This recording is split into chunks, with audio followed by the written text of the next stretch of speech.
Nos disponemos ahora para ponernos a la escucha de Jesús en el Evangelio. Hoy leemos en el capítulo 7 de Lucas los versículos 1 al 10.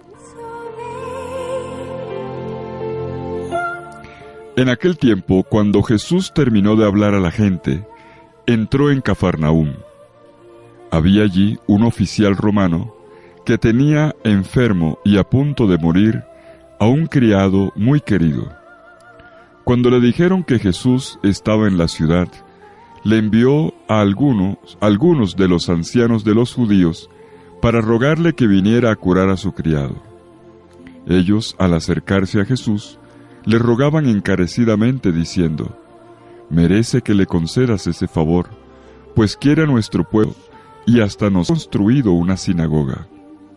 Jesús se puso en marcha con ellos. Cuando ya estaba cerca de la casa, el oficial romano envió unos amigos a decirle: «Señor, no te molestes, porque yo no soy digno de que tú entres en mi casa.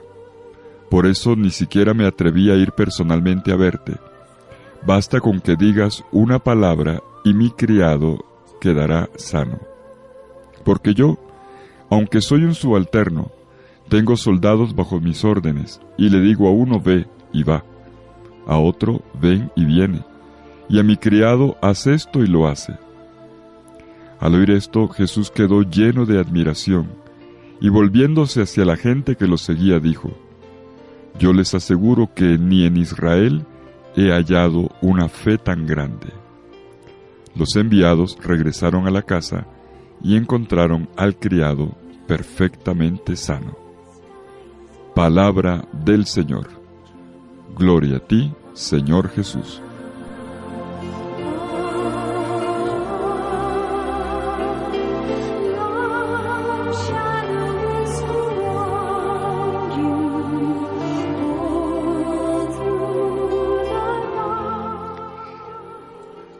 El relato de la curación del siervo del centurión, tiene algunas particularidades que merecen ser notadas, y detrás de todas ellas una gran enseñanza. Jesús no entra en contacto directo con la persona que va a ser sanada. E incluso el mismo milagro no va a ser descrito, sino que apenas es notificado por el narrador con la expresión: «y el siervo quedó perfectamente sano».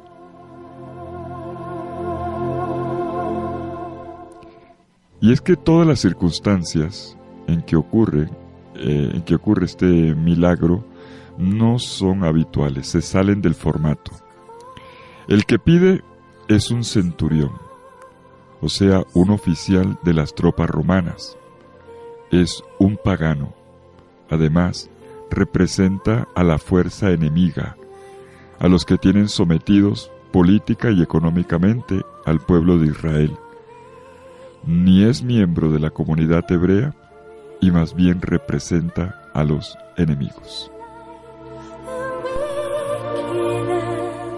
Sin embargo, el texto nos va a decir que a pesar de todo lo que este hombre representa con su uniforme y su oficio, resulta ser un amigo de la nación.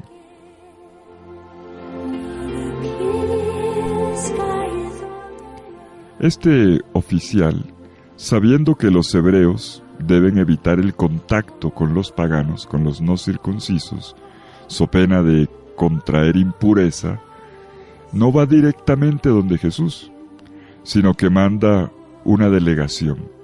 Una delegación, por cierto, de alto nivel. Él se vale de los ancianos del pueblo, la máxima autoridad en la aldea de Cafarnaúm, para que sean ellos los que hablen en su nombre a Jesús y logren la sanación. A través de ellos se expone la situación. Él tiene un criado muy querido que está al borde de la muerte. Le manda a decir: por favor, sánalo.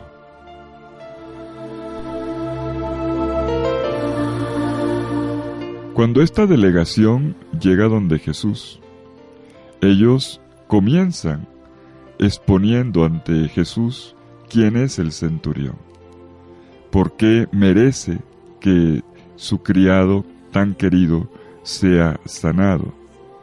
Lo presentan como una persona tremendamente generosa. Dice, él respeta, ama a nuestro pueblo, a pesar de que es un enemigo, a pesar de que es un soldado de alto nivel, un alto oficial romano que manda todas las tropas, que nos tiene militarizado el país. Sin embargo, él ama a nuestro país, nos respeta, incluso ha patrocinado la construcción de nuestra sinagoga.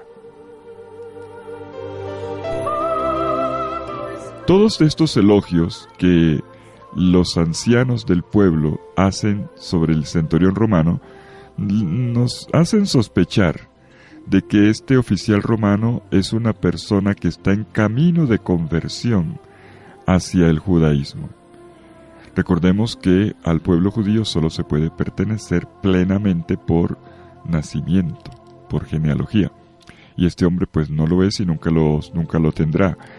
Sin embargo, existían dos posibilidades más de vinculación con el pueblo hebreo, sin la sangre. Se podía ser temeroso de Dios. Se podía ser temeroso de Dios. Y esto es lo que probablemente ocurre aquí.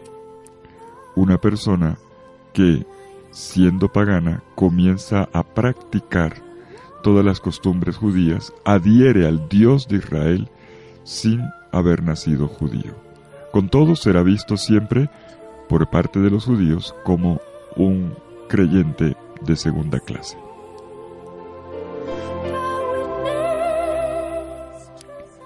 Pues bien, este pagano, atraído por el judaísmo, y pienso yo, a lo mejor en camino de conversión plena hacia el Dios de Israel, comienza ya a mostrar la apertura de su fe. ¿En qué dirección va su fe? Los mismos ancianos de Israel lo van a tachar a él de digno. Bueno, lo van a calificar positivamente de digno. Él es digno, dice el versículo 4, de ser beneficiado por tu acción poderosa, Jesús.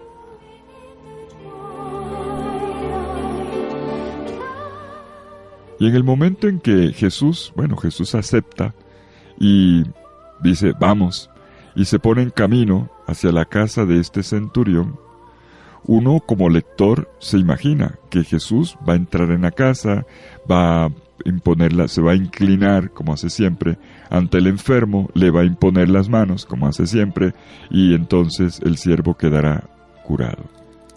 Pero sorpresa, de repente en medio del relato atajan a Jesús en el camino. Llega un segundo grupo, una segunda delegación, que está conformada por amigos del oficial.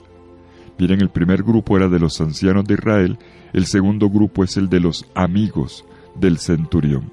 Aquí no se especifica si son hebreos o paganos, simplemente son los amigos. Pues bien, el grupo de los amigos refiere las palabras del centurión, y esto da un giro a la valoración previa dada por los ancianos y bloquea el camino de Jesús. Le habían dicho a Jesús que fuera y Jesús iba, pero Jesús no va a poder ir al final. El centurión no se siente digno, por segunda vez aparece la palabra digno. Los ancianos han dicho, él es digno de. Ahora el centurión dice, yo no soy digno de recibirte en mi casa. Y en este punto la historia se complica. ¿Por qué? Porque hay que resolver dos cosas. Una, la enfermedad que está en estado grave del siervo del centurión y que vive en la casa del centurión y que es muy querido por el centurión. Y dos, el cómo lo va a curar, si es que se quiere respetar la costumbre judía de no contaminarse con el contacto con paganos.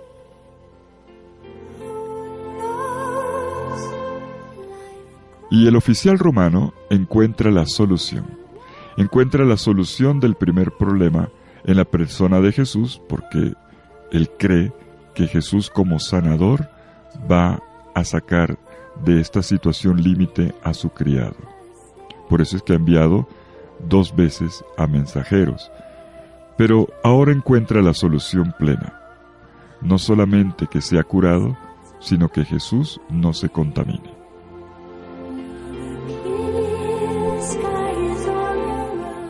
Aun cuando uno puede deducir de las palabras de la primera delegación que la intención es que Jesús venga hasta la casa del romano, las palabras de la segunda delegación abren el camino para la nueva solución que resuelve los 2 problemas que ya dije.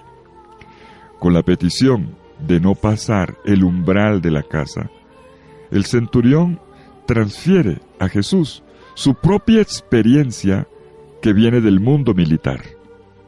En el mundo militar es fundamental la obediencia al jefe. La palabra, cuando se da una orden, es eficaz, se cumple sí o sí. Y su palabra es eficaz. Sus órdenes se cumplen puntualmente por sus siervos, como él lo dice. Cuando yo le digo a alguien que vaya, va. Y cuando le digo que venga, viene. Y ay del que no lo haga.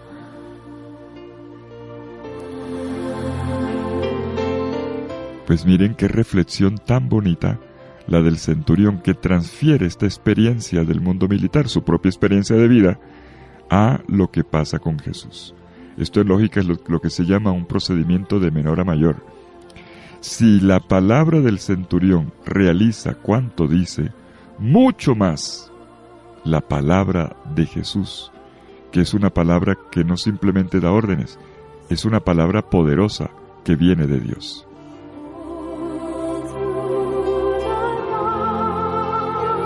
Por tanto, si el romano se hace obedecer por sus soldados, con sus palabras, con mayor razón, la palabra de Jesús será eficaz con aquel siervo enfermo. El centurión le sugiere a Jesús, entonces, cómo actuar sin contaminarse entrando en su casa. Y llegamos a la conclusión del relato.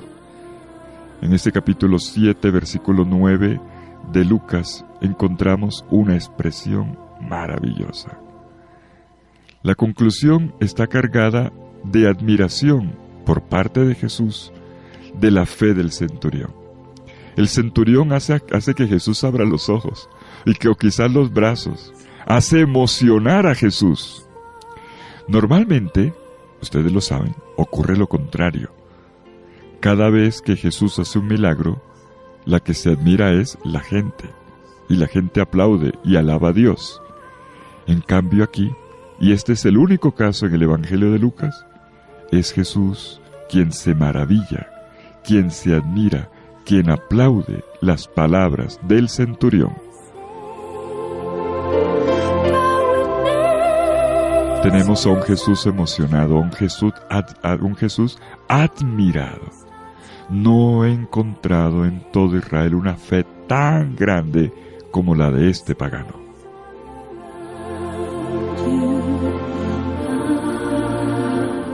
Y es importante que calibremos bien esta reacción de Jesús de Nazaret. Jesús ya había desde el programa, ya había desde la sinagoga de Nazaret, cuando anunció su programa mesiánico, el Espíritu del Señor está sobre mí porque me ha ungido, lo recordamos. Jesús en aquella ocasión había evocado a los profetas Elías y Eliseo. Elías había sanado al hijo de la viuda, a una mujer, a una viuda, y además pagana, porque ella no era de Israel.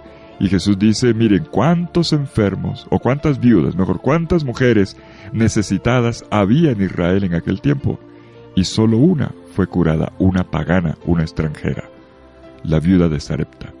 Y Jesús continuó, y Eliseo hizo lo mismo.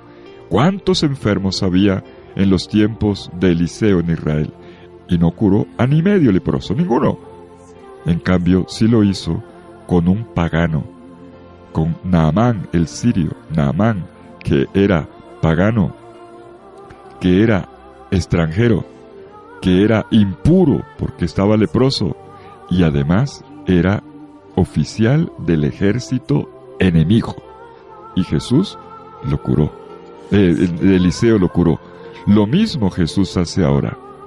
Jesús va a curar al hijo o siervo muy querido, algunos dicen hijo, juega con las palabras, a la persona más querida de un pagano, extranjero, impuro y enemigo.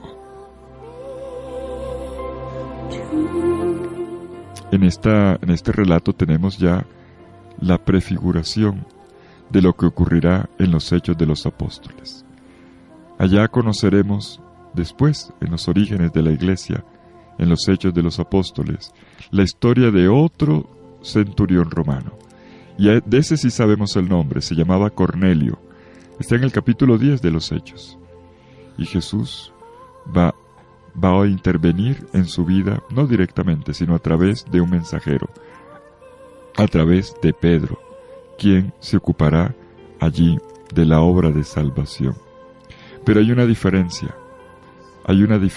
El Evangelio nos está diciendo cuánto el Evangelio quiere llegar al mundo de los paganos, a todas las naciones, desborda al pueblo de Israel, pero va paso por paso.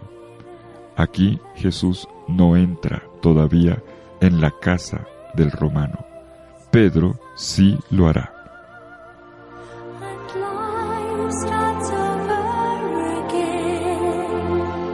Al no entrar en la casa del pagano Jesús, queda claro que el que obra el milagro es el poder de la palabra del Señor.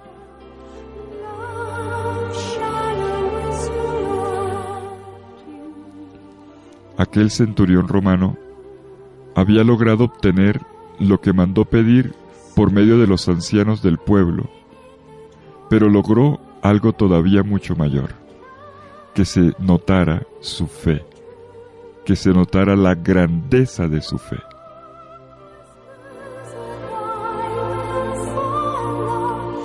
Y podemos subrayar, para terminar, cómo la caracterización que se hace del centurión romano va precisamente en la dirección de la fe. Él es descrito primero como un oficial romano, jefe de las tropas de ocupación, pero enseguida se aclara, pero es bueno, pero es un hombre bueno. A pesar del uniforme y a pesar de lo que representa con ese uniforme, no es un tipo malo, es bueno. Él ama a nuestro pueblo, nos ha construido la sinagoga y por lo tanto parece que también quiere amar a nuestro Dios.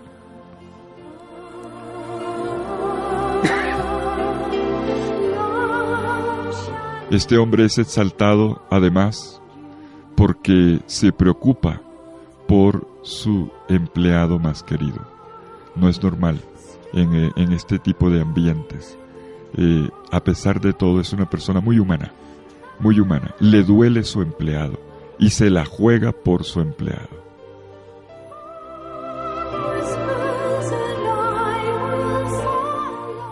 Pues sí, no es un hombre duro ni despiadado, sino que muestra ternura, delicadeza, a pesar de ser un militar de alto rango, que tiene que mostrar su carácter. Pero en tercer lugar, es un hombre que tiene amigos, sabe rodearse de amigos. La segunda delegación es la de los amigos. No busca simplemente la influencia de los peces gordos del pueblo, que eran los ancianos, sino que también tiene amigos y manda a sus amigos a hablar por medio de él. Miren qué caracterización tan interesante la de este hombre. Sin embargo, Jesús no mira nada de eso.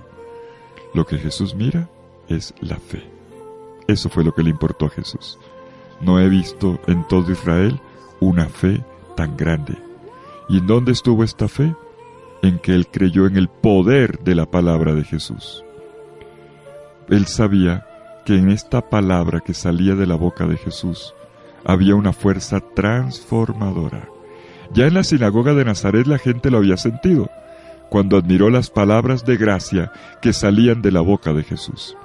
También ahí mismo en Cafarnaúm, en la sinagoga, un endemoniado experimentó el poder de la palabra de Jesús y quedó liberado, y la gente lo dijo: ¿qué palabra esta? ¿Qué autoridad?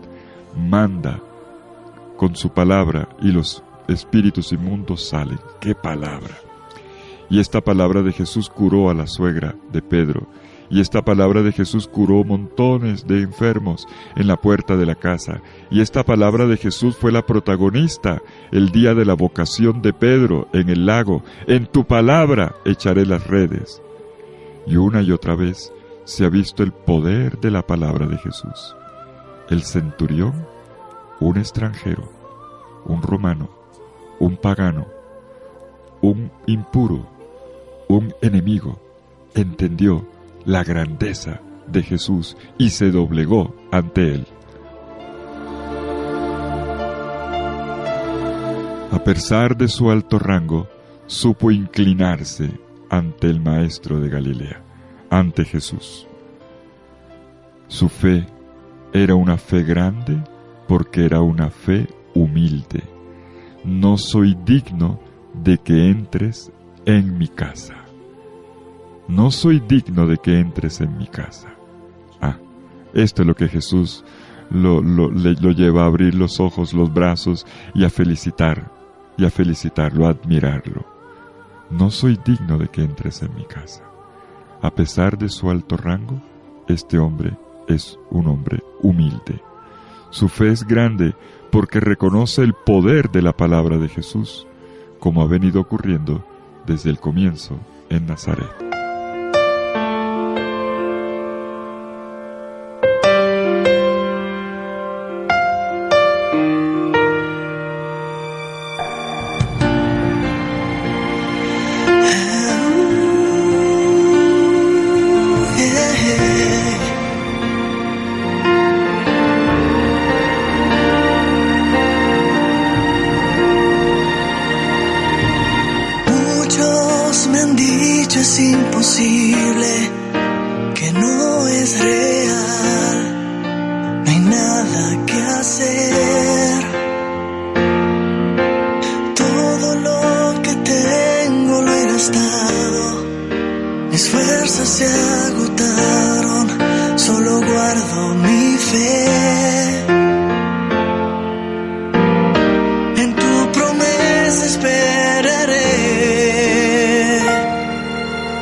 Bueno, tenemos una historia muy bonita hoy, que está en Lucas capítulo 7, versículos 1 al 10, la historia de la fe del centurión romano. Una historia ejemplar que podemos contrastar también con nuestra propia historia de fe. Porque todo el que te pide recibe. Y les deseo a todos un feliz día, que los bendiga en el nombre del Padre, y del Hijo, y del Espíritu Santo. Amén. No hay nada que hacer.